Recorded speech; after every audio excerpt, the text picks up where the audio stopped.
Hello everyone, this is the Mobula 7 HD.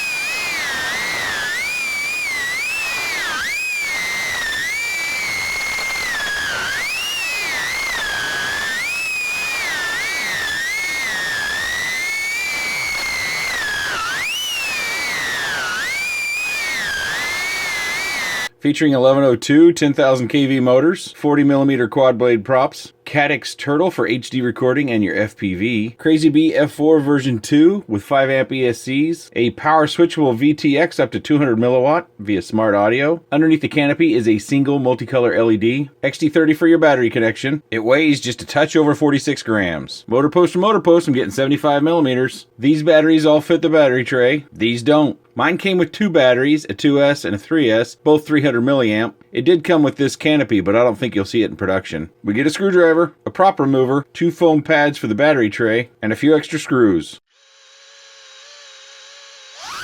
I won't be saying much during this portion of the flight footage. Just enjoy the audio that we have on board from that Cadix Turtle. We have so much flight footage, I can't think I could talk through it all. So we'll just watch this, and then when we get to some talking points and some flight footage, we'll do that.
Now that we're finishing up the whizzy around indoor flight, we're going to move into a slow cruising flight outdoors.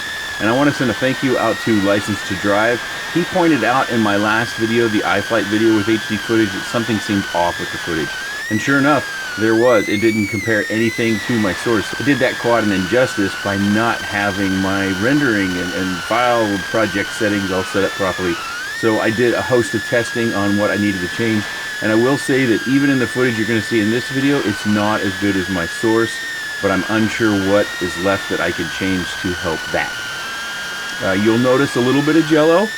Unfortunately, my weather, I spent the first week of having this quad beating this thing up in the house and flying it around and having a good time, to the point where I've only got 4 props left that will even fly anymore. They'll stay on the hubs, or they have all their blades. The props tend to loosen up as you bang because the flexible frame does bang into the props, and then it shifts the hub around on the motor shaft, kind of reaming themselves out, and then next thing you know, it won't stay on anymore. I couldn't tell you how many times I would start to take off after a crash, and I would hear a ping, ding, ding, ding, ding, ding across the floor, and I'd lost another prop, and it just wouldn't stay on anymore. And speaking of props, if you're thinking about flying the old red props from the Mobula 7 and possibly others, these are drilled true because the motor stem is a bit longer.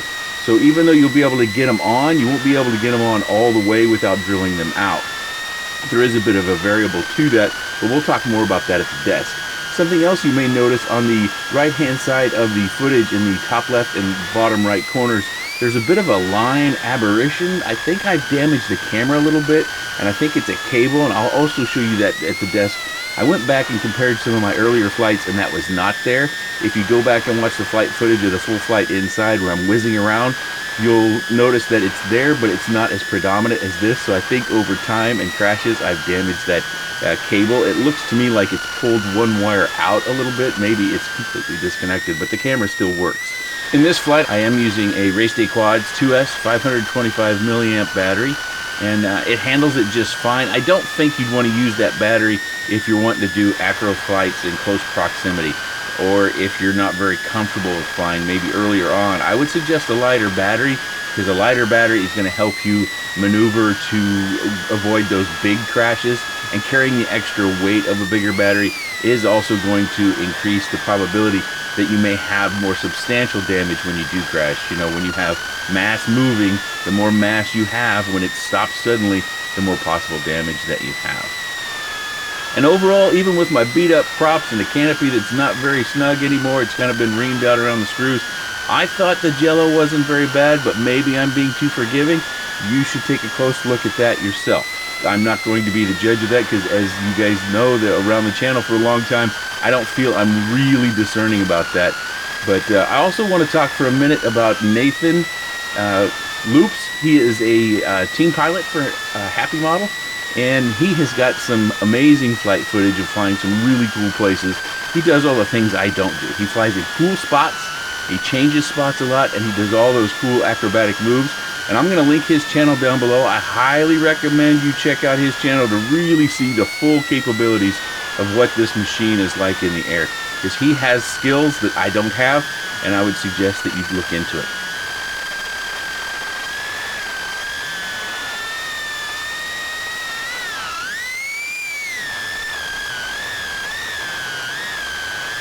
Next up as we finish is going to be 3 minutes and 40 seconds of dives.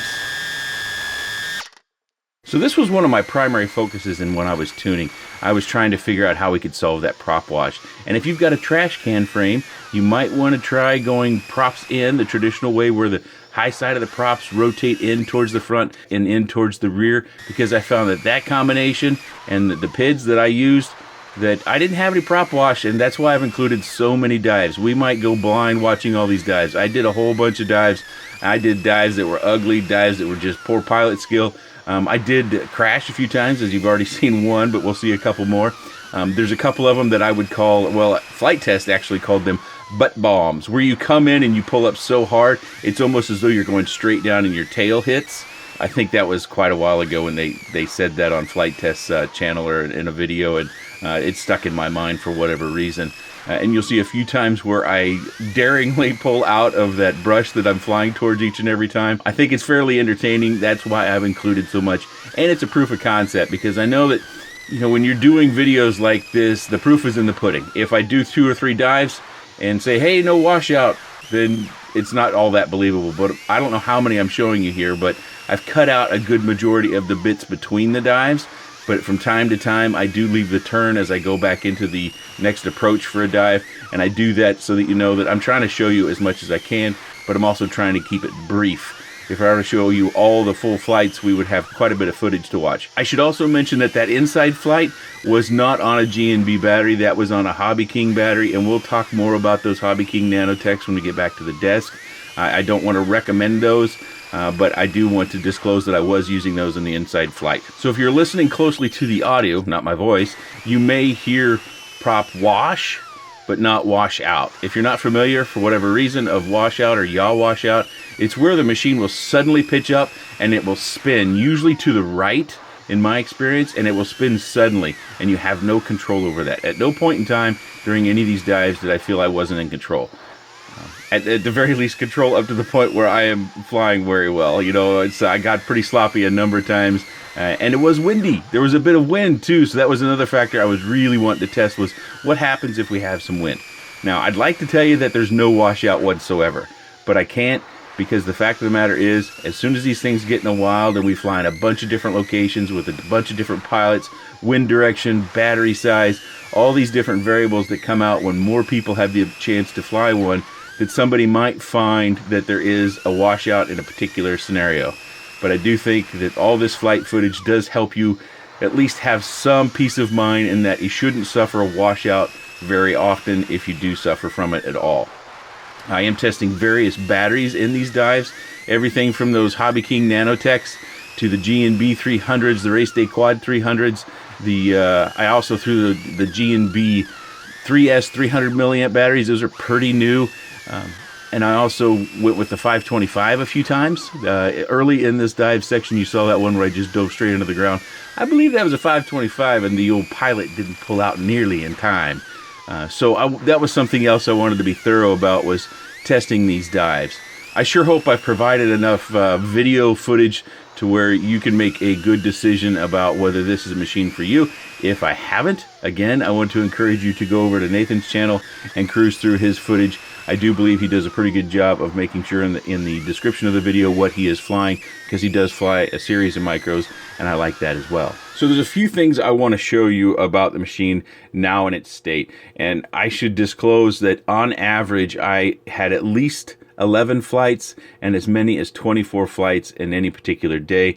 I kept 8 days of flight footage, and if I recall correctly, I deleted about 4 days of flight. That was pretty early on flight footage where I was working on the tune inside because our weather has been so bad.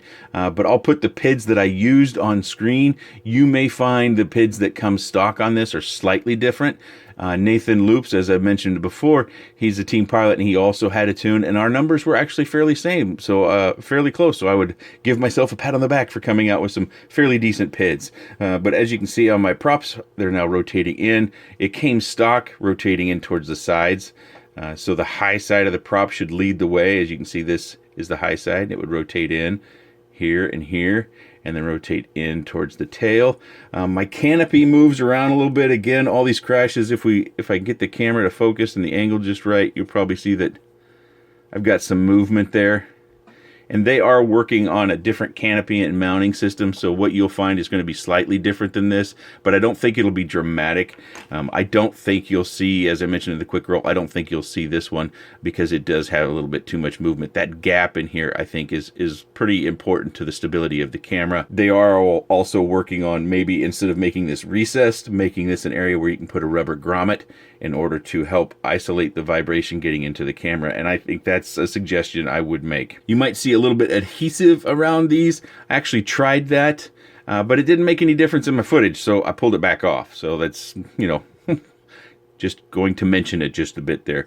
I would take it all apart and look at it, but I'll tell you what, when I change canopies, this is a challenge to work on. Don't kid yourself. This is going to be a super micro, and we've got a lot of components stacked up here in the canopy, and our wires are all fairly short, and they've done all those things, in my belief, to keep the weight down. I think the power to weight ratio, which is what makes the Mobula 7 so great of a flight performer, is key. And in this case, we've added a board, we've added a camera. Those things add up. We might have 8 to 10 grams more than we would otherwise. The V3 frame here weighs a little bit more as well. And then the Mobula came with thinner gauge wire and 2 PH20 connectors, and we have an XT60. So those things add weight, but yet they've been able to keep the weight down. I think this weighs in either less or the same than the Beta FPV 75X, one of the first brushless whoops that we saw came out. Let's take a look at the flight controller. So as you can see there, it's a Crazy Bee F4. FR stands for the protocol, so that's FR Sky. And then we have that V2 up there. Also, we have bind and boot buttons that are bigger now. Look at that. Look at the size of those buttons. You can press those with your fingers. You don't even need a tool or anything. Just press them with your fingers. And as you can see, that's on the bottom side of the board. And you can see over here on this side where it has the word boot. Let me turn it over so it's right side up. So right above my thumb you should see the word boot, and that would make this one the bind. And then we have our pads laid out there on the silk screening of the board. And if you want to get a closer look at the board, here is the other side. Got our arrow there, that's universal on flight controllers. That tells us which way is forward. We don't have to mount it that way, but if we don't, then we have to tell Betaflight which way the board is oriented. One thing the eagle-eyed amongst you might have noticed is this Caddx Turtle board that we're kind of rotating around does not have the traditional connector on it.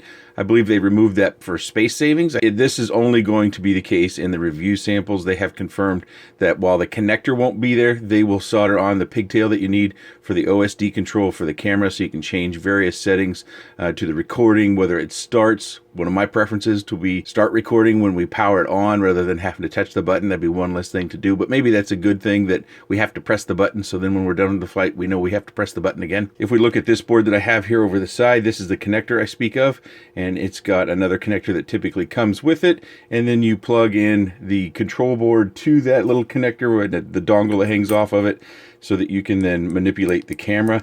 As we see here, this is the Armor 85. A review will be coming out on that whenever the weather clears. It's got the dongle right here, and you can see the connector right there.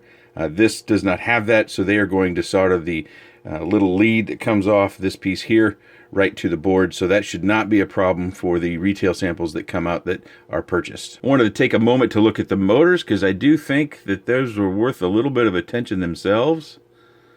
I kind of like the style. It's kind of got that chrome and red look.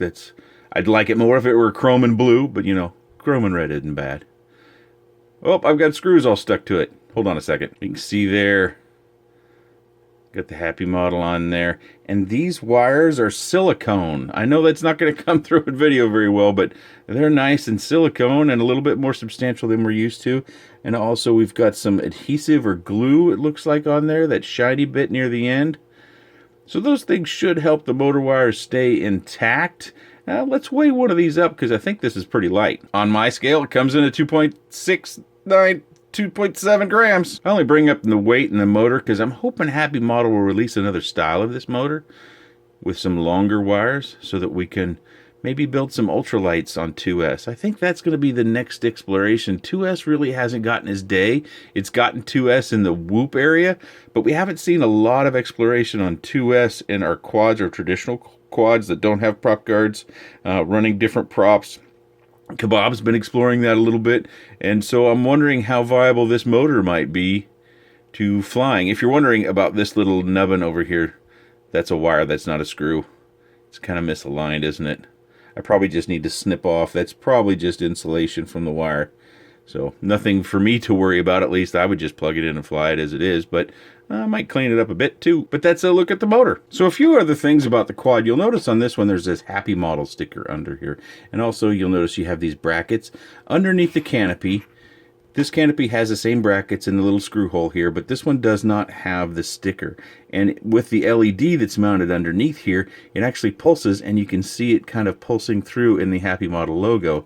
If you're not familiar with that, it's kind of a cool little interesting touch. Something that I thought I would bring to your attention. The button for starting and stopping recordings is actually available. It's on there. I can reach it with my pinky when I don't have a camera stuck between me and my quad. So I was using my pinky, or I was using my paintbrush that I oftentimes use for touching components on the boards. I don't like using metal because I'm always worried I'm going to touch something, I'm going to slip off the button and short something out, because of course you're pressing that button to start your recording when the machine's powered on, and then you get a little red blinking light that comes in right down here, and it's easy to see, so that flashes and you know you're recording. You put down your goggles, you get an indication as you see on screen that you're recording, and you also get that white box in the top right.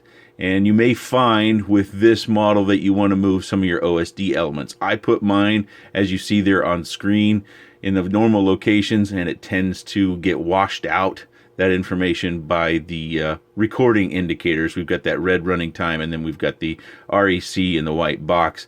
Also, that is the view that you see in the goggles. It is not the footage I've shown you. The footage I've shown you is recorded on the SD card. I also encourage you, if you get one of these, or really anything like the Caddx Turtle or the Run Can Split or the Fox Ear Mix, you're going to need a pretty good SD card. I'll show you mine here real quick. This is the SD card I've been using, and unfortunately, a little bit of that information is hard to see. This is a Class 10 high-speed card. You can obviously see where it says SanDisk Ultra Plus. It's a 16 gig. And so you can see I've had it in and out of many machines.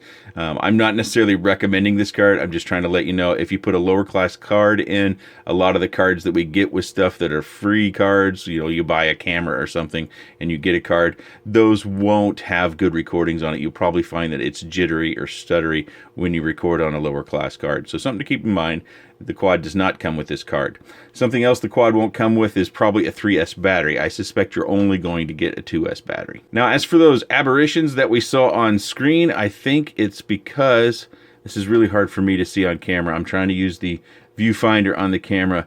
If you can see right kind of below my little pointer there, that little shiny bit, when I put that under my magnifying glass, that looks like a wire, a silver wire. And I'm thinking that it's this last wire that started to come out of the connector, and I suspect that is from when I switched canopies.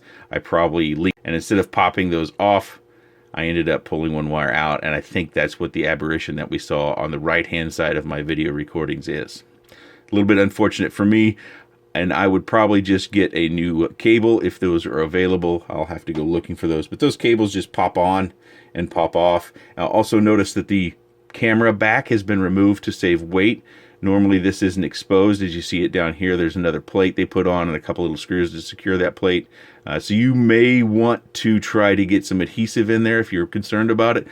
So if you get tangled up in a tree, that's the scenario I think that would happen, where you might get a wire in there. But otherwise, it's pretty well tucked away. And the way it's built, the wires really aren't hanging out there free to get tangled up in a tree. I think the only thing you want to do is keep track of this wire set. Hopefully you can see that down in there. That wire set. You may have to push that back more towards center every once in a while. Again, I use something blunt so I don't damage those wires. And while we're there, note that these props spin right underneath the camera. So you need to get them fully seated so they do not hit the camera. A couple of times I did not get the props all the way down, and I'd hit the arm switch and I'd hear, and that's not a good sign. It didn't sure help out my props either.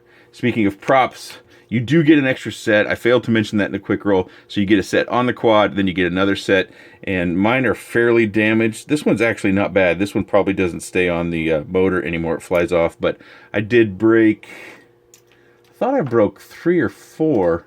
Here's 2. I broke those 2. I should have had this lined up. This one's pretty haggard. You know, that one's never, you can see where it's, I think this would probably hit the camera quite a bit. That chip, I think, kind of lines up. I bet you that was up front. I got another prop over here.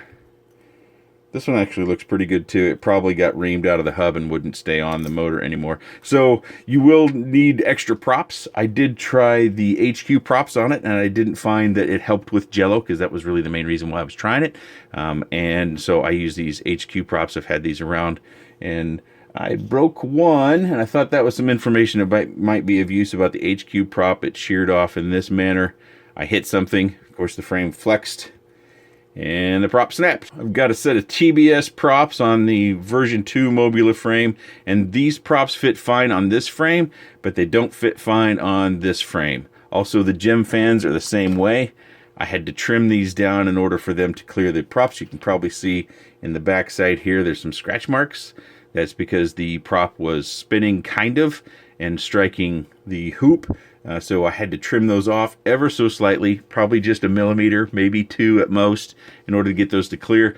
But because we're flying in HD, I didn't want to risk having unbalanced props, so I did not try these. Now, the only 3S footage I had was actually included in those dives, and hopefully you could hear it. It has a different pitch to it.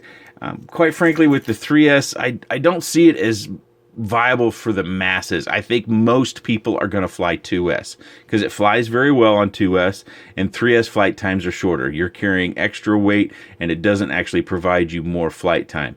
I think if you're a pilot like Nathan, you're going to want that extra punch, and it's not dramatic. I don't want to over or understate it. Sometimes I feel like I do both. I'll understate something, and then I'll overstate other things another time.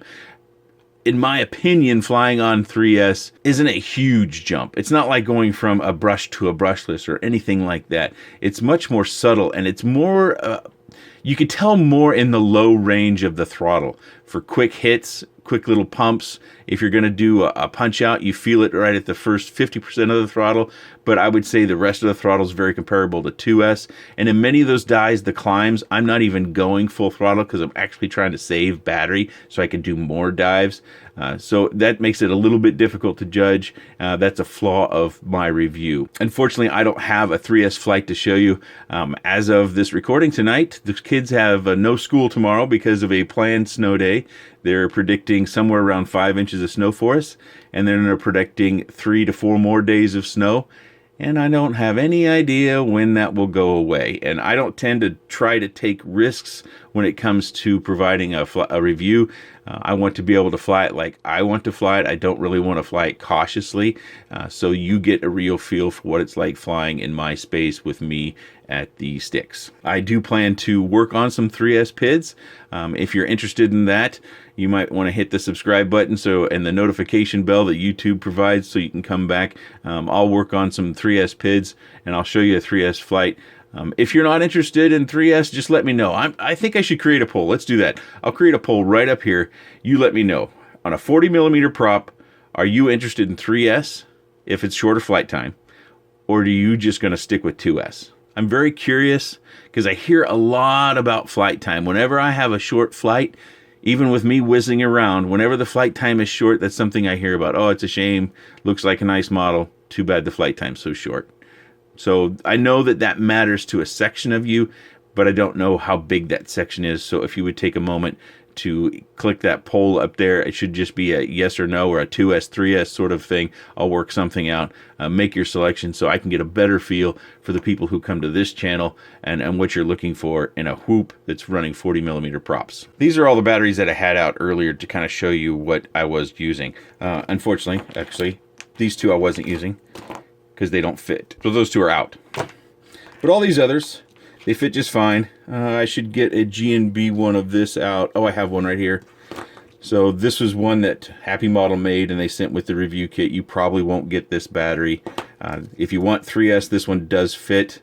It looks almost identical to the G&B, so I kind of have my suspicions it's a G&B battery as well. It just didn't have the label on it. RaceDayQuads, this is the one I used in the cruising flight. It fits in just fine. You might find that a bit surprising that a 525 milliamp battery fits in fine. So I'll show you. See, fits just fine. We've got 350s from G&B and RaceDayQuads. Again, very, very similar. We talked about this in the 3S or Power Whoop flight or battery video that I did. You can go and watch that. I'll put that video in the link. Basically, the gist of it is that this is definitely a G&B battery. We've got a 300 from RaceDayQuads. I should kind of categorize these a little bit so you guys can get a better look. But then this is kind of the unicorn, or not necessarily the unicorn, but this is the one that I used inside. And I used this inside because it is lighter. It is substantially lighter than these other batteries. Specifically the 300 milliamp batteries. But there's some downsides to this battery. So I used it, and I used it because I have it. If I didn't have a channel, I don't think I would have these batteries. Because there is a section of the world where you may have to buy Hobby King batteries, and I get that. That stinks, but that's, you're limited because of maybe shipping reasons or location. Maybe Hobby King has a warehouse in your area, and there's no other hobby shops that'll ship a battery to you, or it's cost prohibitive, what the case is. But unfortunately with these batteries, I don't have a good history with them, so that's a bias of mine. 2 years ago I had a bunch of Nanotechs and I didn't find them reliable. I also found that after a certain number of flights that the flight time went way down, the performance went way down. When they're relatively fresh and new, they do perform on par with these other batteries of equal size, but they are lighter, and there's a propensity to get dead cells right out of the box. So before you even first charge, you plug it into a cell checker and all of a sudden you've got a dead cell. Now, it could just be a wiring mishap in there, but anyways, it happens enough to where it's been reported by others than me that I want to give you some caution when it comes to buying these batteries. You can find these on sale. Hobby King does sales like most places do, and I would suggest picking them up when they're on sale, or maybe doing a group buy, and maybe you can drive the price down or something of that nature. But this was the battery that I primarily used inside, because I've got 15 of these, and I've got some others, the match cell ones. I didn't find that matching was all that close on that in that video. I'm kind of saving at the time watching that video. The match cell ones, as far as the resistance value, they had some of the wider spreads amongst all the batteries in that video. So the match cell ones I would definitely not bother with. They also have some lower C-rated ones. C ratings don't really mean anything. It's more of a label or identifier. They perform okay, but I thought this one performed a little bit better. Hopefully you can see that clearly on screen. There we go. The 350 Beta FPV does not perform, in my opinion, as well as the 350 from RaceDayQuads or from G&B. I did get it out because it does fit. That's pretty much the only reason. So we've got these 300s. We've got a couple 350s here. We've talked about all these, right? We've got a 3S. This is really the only 3S I think will fit. Otherwise, you're going to have to rig something up in order to get a battery in there. This is essentially just 3 1S sticks in one package, but it is G&B, and I do think G&B makes some of the best batteries on the market. There is one battery I don't have out, and that is the TBS, and I can't say that I actually use the TBS 302S battery in my flights. I do think I use primarily the batteries that you see here now. Okay, final thoughts. I think if you're expecting any HD Whoop to fly like the Mobula 7, we're not going to get that, unfortunately. The power to weight ratio on the Mobula 7 is the magic that makes it fly so well.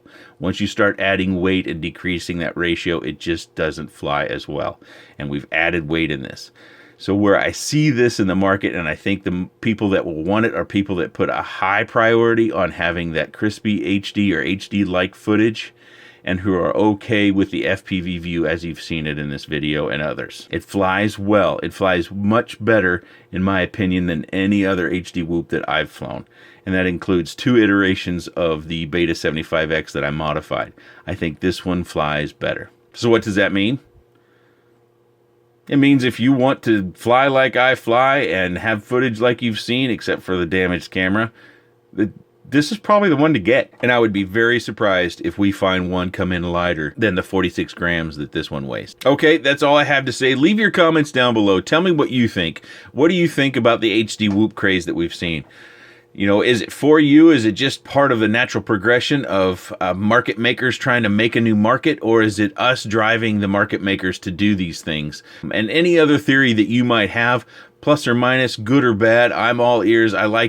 That's one of my favorite parts of doing this channel, is the communication that we have down in the comments section below. Even if I don't respond, you'll usually get a thumbs up. I don't think I've thumbs down any comment. If you curse, you will get your comment deleted. It probably won't make it through the YouTube filters anyways. I'm open to all sorts of comments, and I think it's really, really good for us to use those comments so that manufacturers get an idea of where we're going, where we're headed as a group.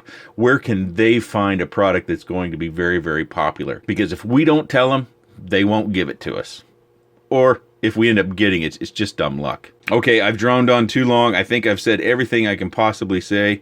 Oh, I did damage the camera. I did mention that. Let's see. Let's take a look at this. See if I can get this to focus. I don't know if you can see it. There is a slight... The ring that holds the lens in is what I think I've damaged right up here. So that's another damage point in all that crash footage that you've seen. But I've droned on too long. Leave your comment down below. Really, take a moment to leave your comment. I think it's well worth our time to leave those comments. I do know that manufacturers come by. I hear from them every once in a while, and I think it's important for us to tell them what we want so they can then make something that might be what we want. All right, I appreciate your time, and thanks for watching.